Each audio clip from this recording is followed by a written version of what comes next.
This episode is brought to you today by a new sponsor for us, tonethisphone.com. Don't let your phone go naked.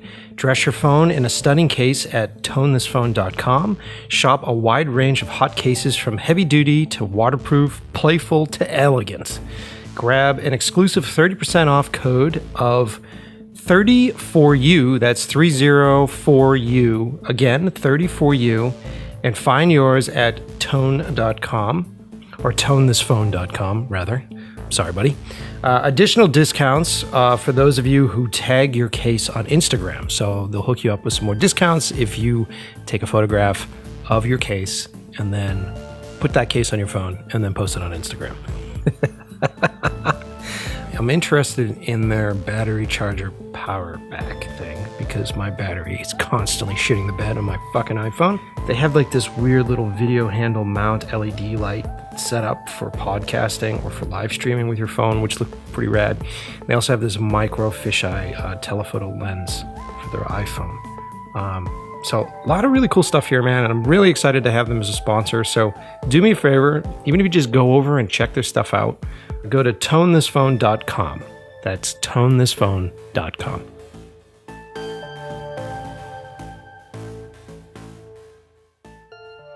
I'm your host, Mike Pecci, and on this episode, I'm going to try something a little different. I'm actually going to get into some of the things that help inspire me, some of the things that help get the creative juices going when I'm looking to either come up with an idea, write a script, or work on some characters. Bear with me today because this week has been miserable here in Boston. The humidity has been through the roof. And I just can't bring myself to shut the windows, so it may sound like I'm recording this from Jurassic Park because of all the birds outside. But you're going to have to deal with it because I'm already sweating.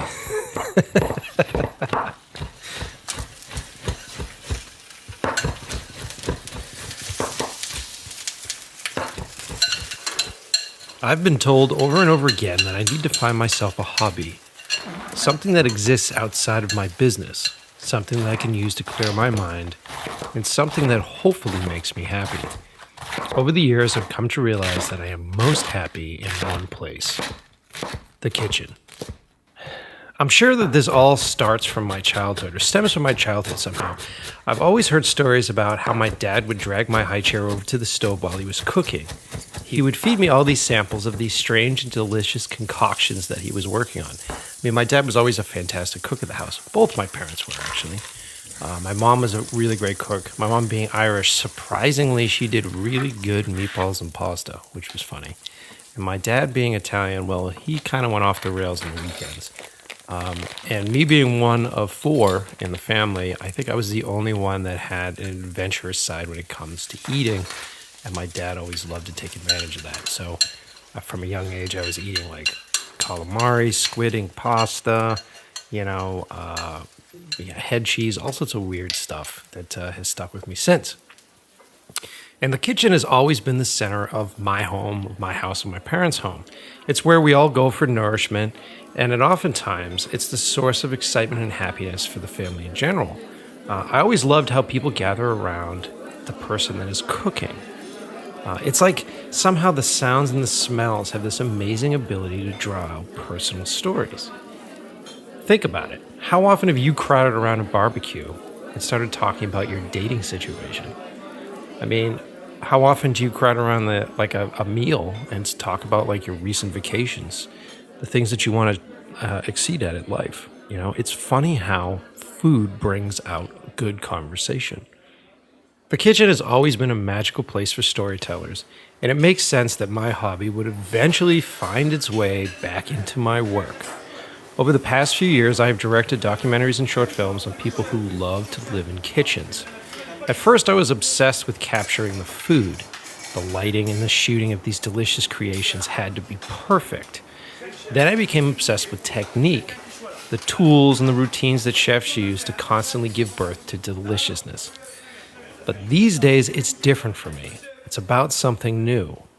It's about the association of memories to flavors. It's about the ambience, and it's about the mood. For me, these days, it's about using food to pull out great stories. Now, certain foods are triggers to me, like keys to old memories. Like, do you guys have the same thing? For instance, let's talk about lobster, right? So for me growing up, lobster was this special occasion, and I usually only ever got it on my birthday. And we were fortunate enough as young kids to actually be able to have a place on the Cape Cod here in Massachusetts, where we would go for the summer. So my parents would just sort of save up. We wouldn't do any other vacations. We wouldn't do Disney. We wouldn't do any of that stuff. We would save up all year just to go be on the beach for about 2 months a year, which was fucking fantastic. And my birthday is coming up, actually. So wish me a happy birthday. My birthday is July 17th, and this year is the big 4-0 for me, which is kind of crazy. But back to lobster. When I was younger, I would only get it on the 17th of July. And we would all pile into the old station wagon. So there was 4 of us in the family. I mean, 4 of us as far as siblings are concerned, and then my parents, obviously. And we'd cram into the old station wagon. And some of us had to sit in the way back of the station wagon, which had like this really shitty, schlocky window that would go down. So it was always hot as hell back there. And we would drive for at least an hour further down Cape to this place. What the hell was it called? It was called Thompson's Clam Bar, which was the ultimate in like seafood tourist trap shit. But we would always go in there, and my parents somehow would reserve the same table every time, which was like at the window. They'd open up these large windows and you'd sit at the dock. I remember just sort of sitting there watching the seagulls fly in and steal French fries off of people's plates. And I would wait for this special moment where like this giant red boiled bug essentially would be placed on the table in front of me. And I'd attack that son of a bitch with these little claw, what do they call those things? Knuckle crackers. I loved it. And it was more than just the flavor of the food. I mean, if you've had lobster before, you know it's a very specific flavor. It's kind of sweet. And then most of the time you're just sort of lathering it up in melted butter. But for me, the actual association with lobster was that moment, was remembering what it was like to be one of 4 kids in this family and what our summers were like. So every time I sit down and I see a lobster, or if I taste a lobster, it immediately transports me back to being about 13 to 15 years old, which is such a powerful thing when you think about it. The fact that just seeing a lobster, just seeing it on the plate, never mind tasting it, reminds me of that blue station wagon, reminds me of that faux leather that you would fall asleep curled up on when you went for the ride home because you were so stuffed with the lobster, you know? It's so crazy to me how food does that, how food is, it's almost like, it's like a time machine. Instantly, when you taste it, you go back in time. Another good example of this is actually roast beef and gravy. Okay, so bear with me, guys. Roast beef and gravy for me was something that my dad always made during the holidays. So it was always attached to Christmas, mostly Christmas, maybe Thanksgiving kind of thing. But he would do like a giant roast, and then he would spend a lot of time doing a fantastic gravy, which was the best part of the whole thing, which I think usually was like a red wine base with the drippings from the roast, a little bit of garlic, a little bit of rosemary, a little bit of thyme, that kind of vibe. So goddamn good. And every time that I have it now, if I ever have it, it always brings me back to those family situations. It brings me back to that when we would eat in that one room that we were never allowed to go in unless it was a holiday. So my parents had a dining room that she always would keep my mom would keep the kids out of. And then part of the roast beef dinner was that as a young kid, about same age, 13 or 15, I was allowed to sit with the adults. Now, I was the oldest of the kids in my family. And this time of year, my mom would send most of the kids downstairs. All the young ones would get downstairs. They'd eat first, but they would go hang out at the TV room, play with their toys from Christmas, all that. But I had the option of sitting at the adults' table, which was like a big thing at that time because you're being welcomed into grown-up conversation.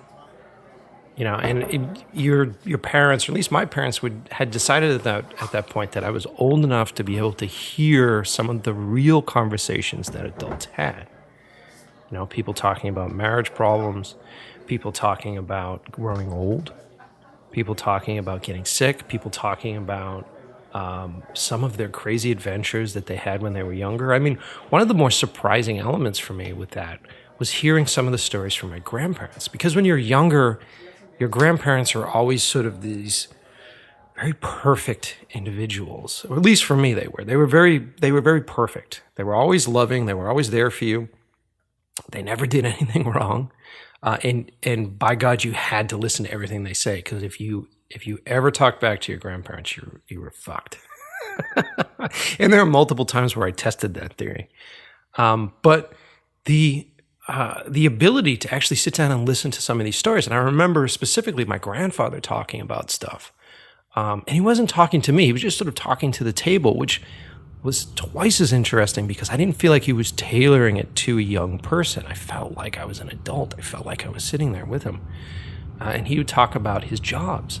And one of his jobs, and I may screw this up a bit, but one of his jobs was that he was a manager on the floor of the biggest post office here in Boston. Like, he used to run shipping out of the post office, and he would talk about all of these people that worked underneath him. And at the time it was, probably the 50s, something like that. I'm terrible with numbers, but I think it was probably the 50s, and he would have all sorts of people from all sorts of different backgrounds working underneath him, and he would talk about these adventures he would go on, and then he'd also, in order to be able to sustain the family, he also had to work at night. So he would work as a taxi cab driver in Boston at night, which blew my mind. The fact that my grandfather was a taxi cab driver. I don't even remember when he ever worked. I think he, as far back as I remember, he always seemed like he was retired. I'm sure he had a job, but I can't remember what it was. So to hear that he drove taxi cabs blew my mind. It was such a crazy thing. And he would talk about what it was like to pick people up at that time period and how dangerous it was in Boston, and how people would hold up cab drivers at gunpoint and they would rob cab drivers. How he really got to know the city. Something so cool about being a cab driver is that you knew every inch of the city, And back in those days, the city of Boston seemed a bit more dangerous. I mean, it wasn't as dangerous as New York, but you still had spots like the Combat Zone. You still had really sort of dangerous neighborhoods. I just remember him sitting there telling me for hours what it was like to be a cab driver. Such an interesting memory, specific to roast beef and gravy, and if I'm sitting here thinking about it, I could make such a great movie about that. I could do or even not even a good movie, just take some of these elements from him and put it into a character. It's really cool stuff. Really, really rad stuff. God damn, it's interesting. I hope you guys are just as interested about it as I am. Here's another funny thing about, bear with me as I chew on ice like an asshole because it's so hot. Here's another thing about roast beef and gravy is that I have, a lot of you who have been listening to the show know that about 5 years ago I had a head injury. And I had slipped on ice when I was ice skating and ended up in the hospital with a hematoma. And I was in intensive care for about 5 days, and then I went through about 5 months of recovery. And there was a period of time there where the doctors were sort of very concerned whether or not I'd live. And so you sort of approach that end of your life thing, and you assess your life, and you've heard that story before. But the interesting thing is that once I recovered, once I got out of the intensive care, and once I got out of the hospital, I ended up going to stay with my parents for a while, which was really nice. And the first meal I wanted was roast beef and gravy. Now, I'm sure there's probably a medical reason for that. I'm sure I didn't have enough iron in my diet with all the bleeding, and I was craving some sort of red meat. But part of me feels like because of the head injury, my body and my brain were craving that memory cycle. Like they were craving they wanted me to remember all these elements so I wouldn't forget them. Is that weird? It is kind of weird, but it kind of feels that way, you know? Strange shit, man. Really strange shit. So stick with me, because I hope this still works. But I'm drinking water. Sorry, guys, it's so hot. Okay, so another great food for me is goldfish. Like, not the actual goldfish, but like those goldfish crackers. You know what I'm talking about. I think it's usually like a Pepperidge Farm kind of thing. But they're these salty little fish crackers. Everybody knows what they are. Mike, come on, stupid. So growing up with these little snacks, they were always associated with comfort to me. I would often eat them when I was sick, usually paired with the simplest chicken broth and tortellini soup. Like, that combination to this day still comforts me. But they were also one of the many snacks that we would have as kids during movie night. Now, movie night was a big deal at our house because my parents were pretty restrictive on how much television and how much video game stuff we could actually watch and do. Like, they would really force us to go outside most of the time. You know, in the summer times when we went to the Cape, we didn't have a TV on the Cape. So that was like two and a half months with zero option for television. So on the Cape, we were usually reading books.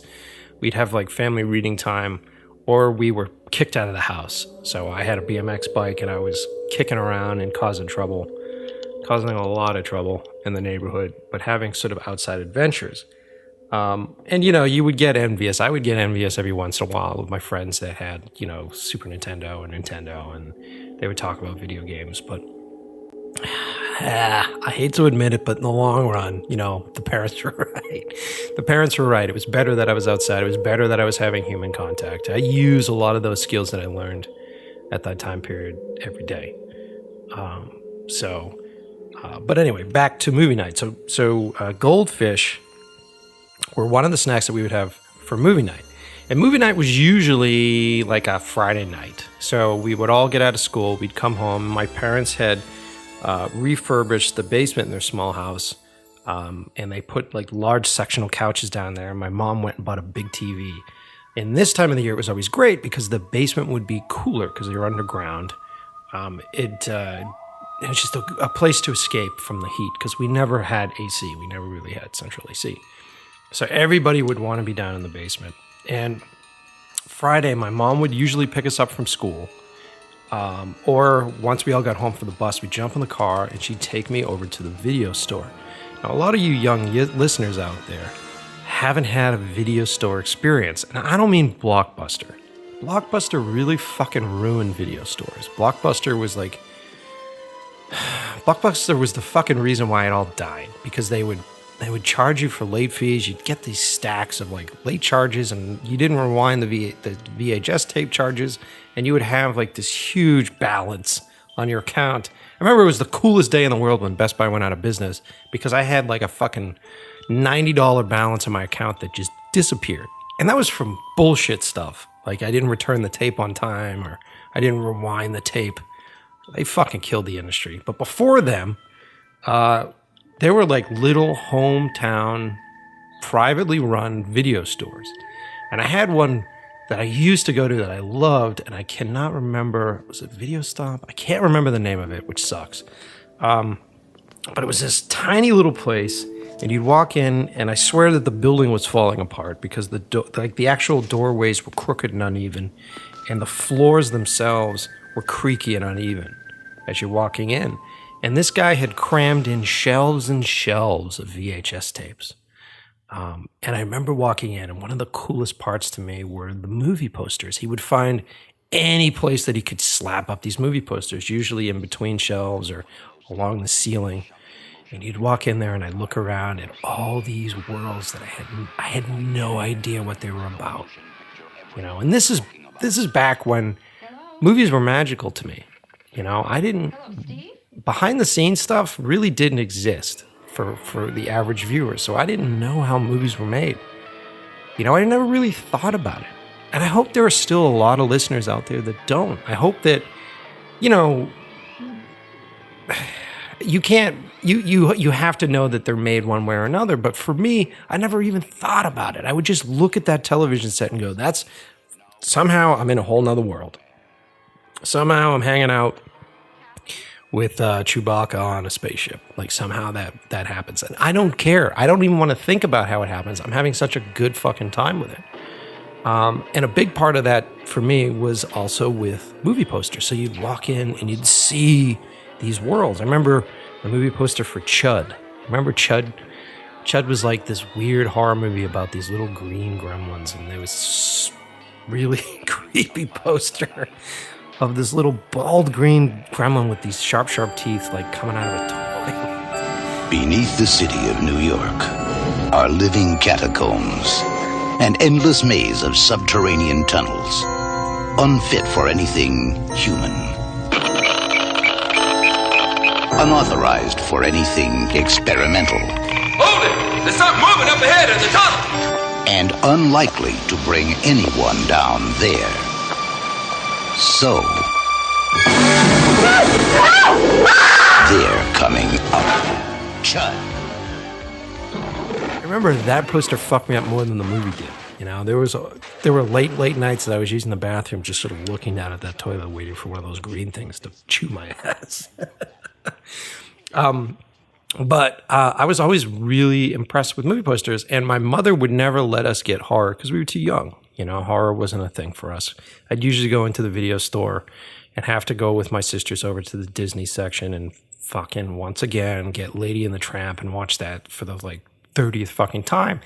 But my mother would also let me pick something out. And she was a big fan of action. And she was a big fan of violence at the time. And so I would grab things like Die Hard off the shelf. You know my name, but who are you? Just another American who saw too many movies as a child. Another orphan of a bankrupt culture who thinks he's John Wayne, Rambo, Marshall Dillon. I was always kind of partial to Roy Rogers, actually. Or like Indiana Jones. Indiana Jones was a repeat rental. That movie, like the first one, and actually the first and the second one were repeat rentals all the time. So I loved it. I loved the video store. It was such a magical place. And you would walk up to that counter, and as you get older, you'd walk up to that counter and you'd lay down Indiana Jones again, and there'd be this guy who was sitting there glued to a television set that had bad tracking problems, and he'd look down at the counter and go, "Oh, Indiana Jones again, huh? How about you get this?" And he'd slide Blade Runner across the counter. And that's how I was introduced to movies like that, was through that experience, through a guy sitting there watching a bad tracking television going, "Wait a minute, watch this." You know, and it made the viewing experience so much more interesting to me. It's such a weird vibe now where we are stuck like on algorithms. I miss video stores. And maybe it's me being nostalgic. Maybe it's because that's how I experienced a lot of these things. And I'm sure that there are young folks today that are like, you know, I would never have found this genre if it wasn't for Netflix. But I just miss the option of having to physically go get something. Like, you knew that when you drove over there in the car, that if you picked something, you couldn't come back. So you would spend the time to find something that was really fantastic. And if you got something that wasn't that good, you'd still watch the whole goddamn thing because you had to go and get it and then come back with it. So there were a lot of movies that I love that sucked when I was younger, but I liked them because I liked the experience of sitting down and watching a movie. So weird how all this comes back just because of Goldfish, right? So Goldfish were one of those large bowls of snacks that we would sit around and I would pound down. I would like eat a whole bowl myself while watching like Harrison Ford slide down the back of a prop plane, irritated that he had to fight a muscle guy, you know? So whenever I see Goldfish, I think about that. But they also have, it's funny how food has different stages of memories, if that makes any sense. So like, my first memory with Goldfish sort of takes me back to that, but I have another memory that is more recent. One of the things that I'm sure you guys have heard me talk about, whether you're listening to this podcast or you're following me on Instagram, I like to go on what I call bar safaris. So years ago, when I started directing, we would get hired to travel to direct. So we would be flying out to Los Angeles. We'd be flying out to New York. We'd be flying all over the place.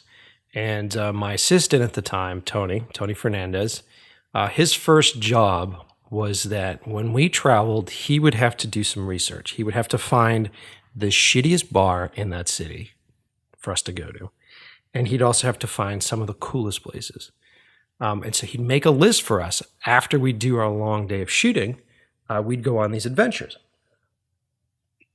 And one of the first adventures that we went on, actually, was after I had... I used to do a series of Grindhouse movies. And I had made a DVD about it, and we were selling these DVDs, and I was going around to different conventions selling that stuff. And I had asked Tone, I said, look, hey, do you want to be with me at this convention? I can't pay you, but I can tell you this. Every DVD that we sell, every ounce of profit that we make, I will blow on the ultimate bar safari in New York City. So the two of us hustled hard. It was like 3 days of sales. We were pulling everybody over to the table, selling T-shirts, selling hoodies, selling DVDs. And we ended up, what was our tally? Our tally was like $4,000. Like we made $4,000. And I stood by my word. A couple weeks later, I ended up getting us a hotel in the Lower East Side. And Tony and I start the beginning of a 3-day bar safari. And I had never really sort of investigated the Lower East Side. And this was probably like 8 years ago. You know what I mean? So it was kind of when it was starting to become a little hipster.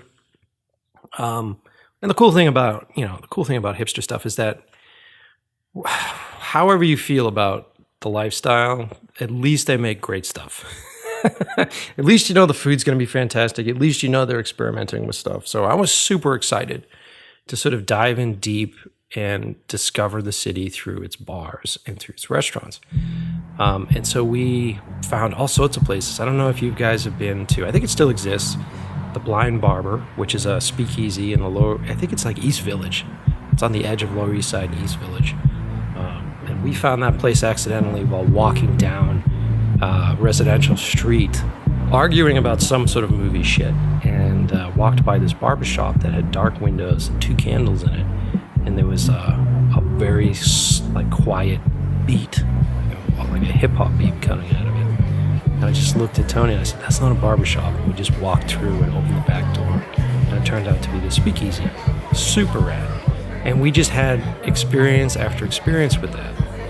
That was our first night. Our second night, we ended up hooking up with Ara, who was in 12 Cam. And this was before we had done 12 Cam. And we were in the city, and he was living in the city as an actor. And he's like, "I hear you guys are going on a bar safari. I'd love to join you." Sure. So he catches up with us, and we're sitting in some basement bar, which is the thing I love about New York, is that they cram so many beautiful places in like basements and attics, wherever they could fit it. That city is so congested, and everywhere you turn within a 2-block radius, there's an adventure. There's a story to be told. And so we're down in this basement bar, and we're catching up with him, and we're giving him the rules. And the rules were pretty simple. They were basic. It's like every bar you go to, you only have one drink. You know, we can get a snack from that bar, but we have a drink and we move on. We start with a list, and then we'll ask the bartenders as we go where their favorite spots are. And generally what I like to do when I do a bar safari is I'll do it at the beginning of the week. So I'll do like a Monday, Tuesday, Wednesday, just because the places will be dead, you know, and you can get into these spots that are the coolest spots in the city, no problem. But also the bartenders are usually pretty dead and quiet. And they're usually working on stuff, testing drinks. So you get to sit there at the bar and really have great conversations with these people. Because at the end of the day, for us, it's not about getting drunk, man. You only have one drink per, just to experience that ambiance, just to almost timestamp that place with flavor. Once again, back to that food thing. Almost timestamp that experience with flavor. But at the end of the day, for me, it's more about talking to these folks, more about learning about the city. Where do they like to go? Like, how do they survive in the city? Like, how much do they pay for rent? You know? Oh, there's some police going on outside. Apparently, I live in the rough part of Watertown. I'm not kidding either. We'll get into that in another episode. So we're sitting in this bar, talking about the rules, and this man interrupts us. He's sitting further down at the bar, and he's dressed in like a sports jacket, and he's got a fedora on, and he's sort of all shoulders up, leaning over this bar and minding his business. And he turns really slowly and looks at us, and he speaks with an old Tom Waits voice, and he says to us, "Sounds like you boys are on an adventure." And at this point, my interest is perked. I mean, it's all part of the experience. You got to be ready to jump on these things. And I was like, "Yeah, man, we're out going to hit some bars." And he's like, "Let me see your list." And so we give him our list, and he goes, I'd like to give you my list of places to go. So, of course, we scrap the list of bars that we're going to. And he sits down and writes us out this list of places. And he goes, "This is where I would go, start here, and move from here to here to here to here, and have fun."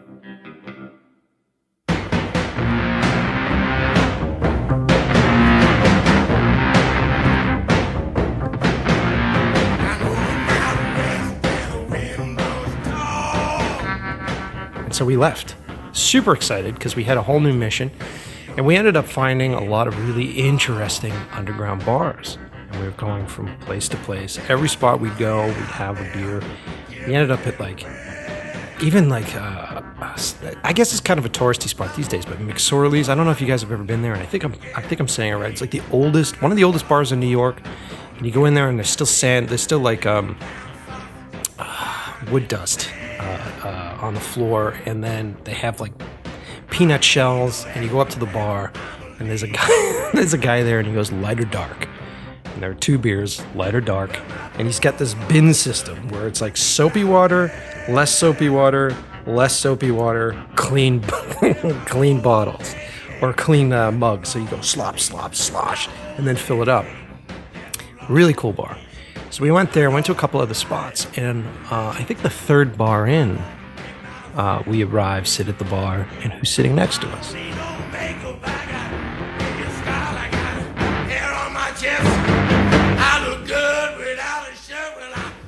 It's this Tom Waits guy. And he turns and looks to us and goes, "I'd like to join you on your adventure." Of course, we're going to let him do that. And he was a little scary, you know? Like, when I say Tom Waits, I'm talking like, you know, when Tom Waits stars in those movies and he's kind of the devil. He's got this super deep, raspy voice. He moves really slow. But he ended up joining up with us. It turns out the guy was like a retired writer for TV, which is also really weird. And he was telling us about all these episodes of old television that he used to work on. I don't know. I think it was like Taxi or something. It was really, really cool. So we ended up traveling with this guy, and now we're probably like 6 or 7 bars in, you know, and we're talking in like a 4-hour period. So time travel's happening. Like at this point, I'm opening up the driver's side door to a DeLorean and getting inside. Let's just put it that way. And so we start drinking, and my memories just blur. Everything just becomes a rainbow, like one of those rainbow elevators in Thor. There's 2 women fucking a polar bear. Don't tell me those things. Not now, man.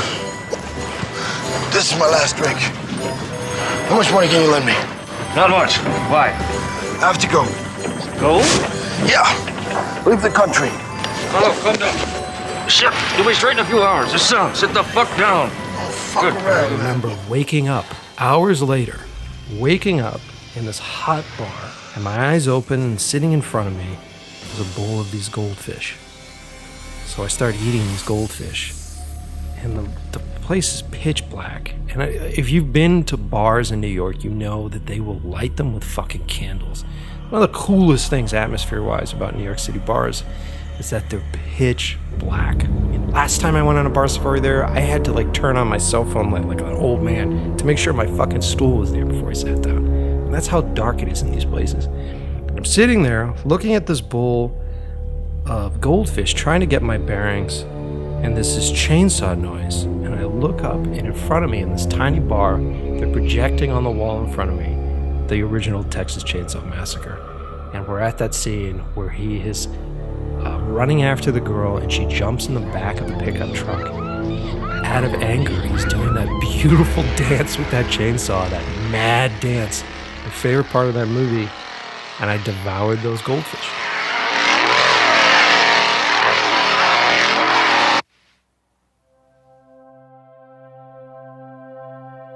So now when I see goldfish in the grocery store, I think about the dude in the fedora. I think about all the bars I went to in New York. I think about Indiana Jones. I think about the video store clerk. I think about all the times I sat down with my friends and watched movies. And it's all because of goldfish. So, at the end of it all, why have I gone on and on spending all this time talking about food? Well, I've been promising you guys for a while that I would talk about inspirations. I wanted to give you an insight on how I come up with these ideas when I'm writing a script or outlining a treatment. And they all say, like, the rule of thumb is that the best way to write anything good is to write about an experience that you've had, or give a character traits based upon someone that you've met. But at my age, like I said, I'm turning 40, you know? At my age, I've had so many experiences and I've met so many people, and it's getting harder and harder to remember these things. Like, the library's deep, you know? And so, like, how do I get access to this stuff, you know? And I'm sure a lot of you feel the same way. Like, how do I come up with a good idea? Like, if someone comes to you and says, all right, I need you to write something quick, or I need you to flesh this character out really quick, or a client comes to you and says, you know, what is your take on the vibe here? What is your take on the atmosphere here? And you're put on the spot. And that's one of the toughest spots when you're writing to be in, is when you're put on the spot and you have a deadline and your brain, for some fucking reason, just goes blank. You know?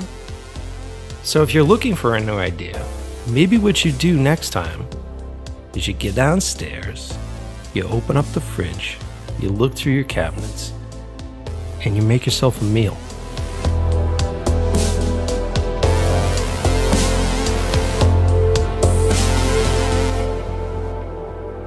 Thanks for tuning in, guys. Really appreciate all your support.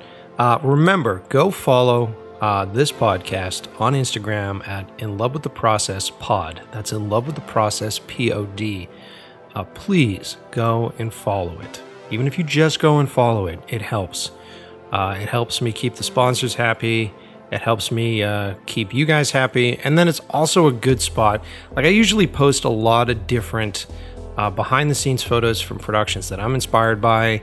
I post behind the scenes videos on like how certain techniques are done that I think are really interesting.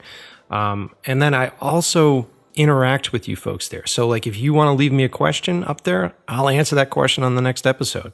So definitely go to In Love with the Process POD at Instagram, and you can also follow me if you feel like it at Mike Pecci on Instagram as well. One of our long-running sponsors for the show is my company, McFarlane & Pecci. Go to McFarlaneandPecci.com to check out all the latest works from me and my business partner, Ian McFarlane. The two of us have been doing music videos and commercials and short films, and Ian is wrapping up his new feature-length documentary on the Godfathers of Hardcore, which is on Agnostic Front. So if you guys are fans of old school hardcore music, you're going to love this piece. So definitely go over to McFarlaneandPecci.com, check out our stuff. But thanks for listening, guys, and I will see you on the next episode.